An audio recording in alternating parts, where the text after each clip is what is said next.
Now guys, today I'm going to talk about a major update that recently just went effective on January 1st of 2024 and could cause some major problems if you are not aware of this update and if you do not execute after learning about this update.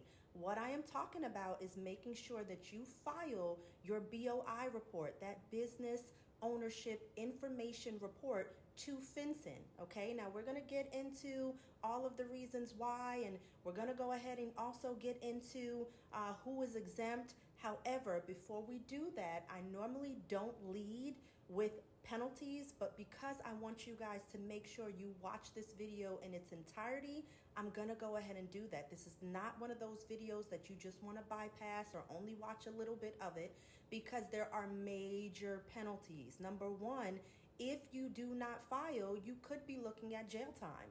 Number two, also looking at a penalty of $500 a day. Now that means if you are on day two, you're already at $1,000 penalty. Okay, so again, this is not something that you just want to buy. Let's talk about who Fincen is. That is the Financial Crimes Enforcement Network. Now guys, understand that they are the real deal. They are a real crimes unit. Okay, so they're going to be the bureau that is going to get involved when, you know, there's unexplained or suspicious deposits with the bank, right? So I know that you guys have heard that if you deposit more than $10,000, that could trigger some sort of suspicious activity alert to your account, right? But it's just not that. It's anything that is unexplained or unusual. So if it looks as though you are depositing in a way that you are trying not to deposit $10,000 or more at a certain time, then that is considered suspicious as well, and they will get involved. Now, there are so many people who are starting to talk about this matter now, but the fact of the matter is the Corporate Transparency Act was actually passed 4 years ago, and they let us know, giving us time to prepare for it, that they would be making this effective January 1st of 2024. So it is here now, guys. Now, I get the question all the time, well, Shannon, why is this happening? What is the purpose of this? And I think that that is a very appropriate question. However, understand that those of us running our business ethically, in pursuit of making money ethically, we're not trying to scam anybody. We are not the target, so don't worry about that. The target is going to be your real criminals that are hiding behind LLCs, right?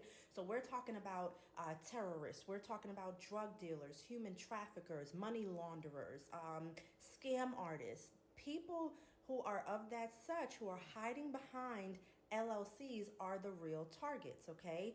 Their mindset is saying, hey, when we find out that there is criminal activity going on, even if it's down to just a lawsuit, right? And we cannot find the people who are hiding behind these LLCs, that's a problem.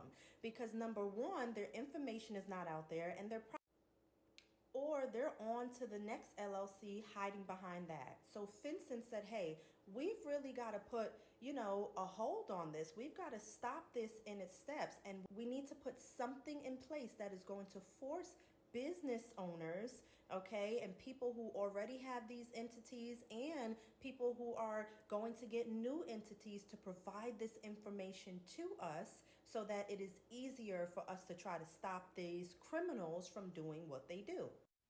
Now let's talk about who needs to file this report, and make sure you stick around to the end of the video because we'll get into some people who may be exempt from filing this, all right? So make sure you stick around. But for now, if you are an LLC, if you're a corporation, even if you're a single member LLC, you need to file this report. If you had an entity, but maybe right now you're not using it, okay, maybe you're not making any money, it never made it off the ground, you still have to file this report if you did not dissolve it in the correct way, and we'll tell you why a little bit later. Okay, now if you fall underneath any one of those categories and you're a person of interest, your personal information needs to be on this report. And we're talking about your legal name, your social security number, your home address, not the business address, your home address needs to be on this report. Person of interest is going to be someone who either owns 25% of the business or has substantial control. Substantial control means that you are a member of an LLC, or even if you are an officer of a corporation, your personal information too needs to be on that report.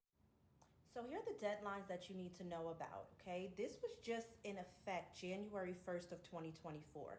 So if your business was established before January 1st of 2024, you will not assess any penalties until the end of the year. So you will have a full year to submit your BOI to Fincen.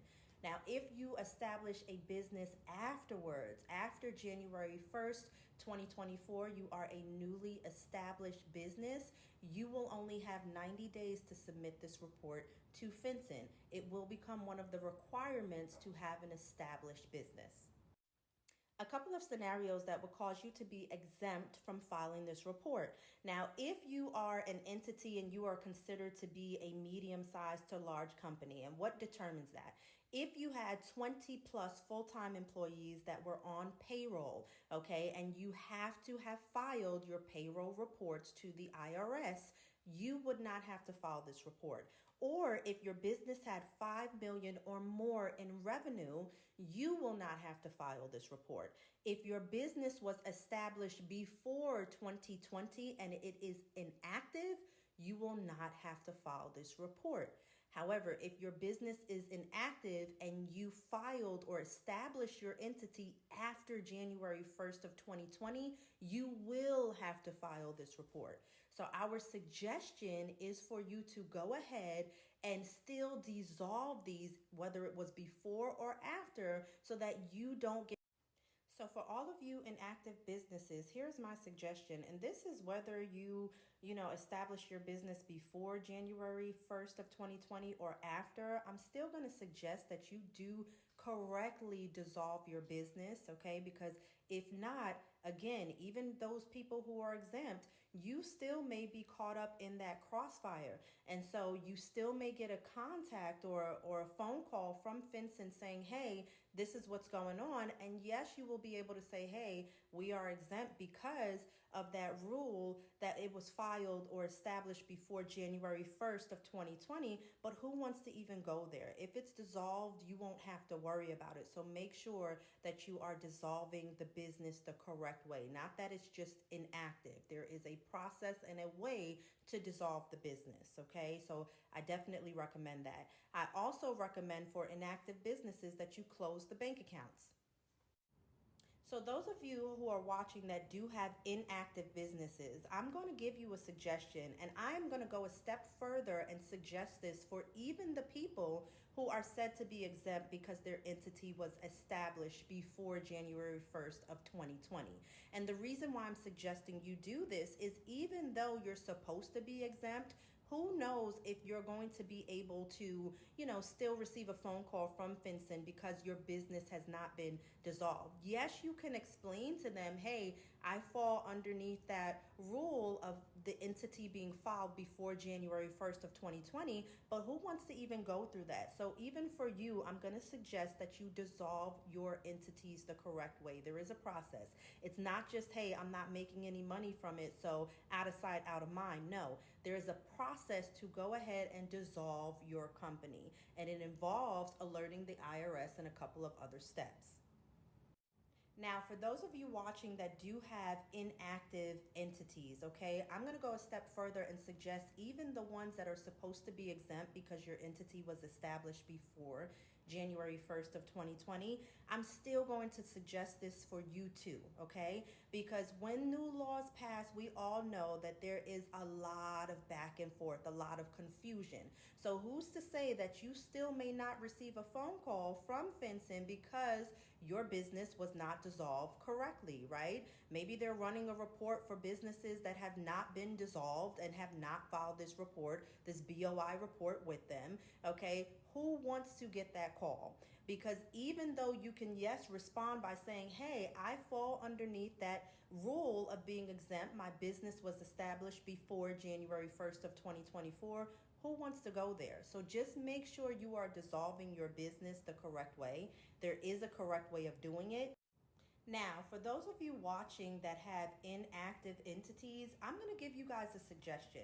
Even for the ones that are supposed to be exempt because your entity was established before January 1st of 2020, I'm going to still suggest that you do this next step, okay? I am going to suggest that you dissolve your companies the correct way. Why?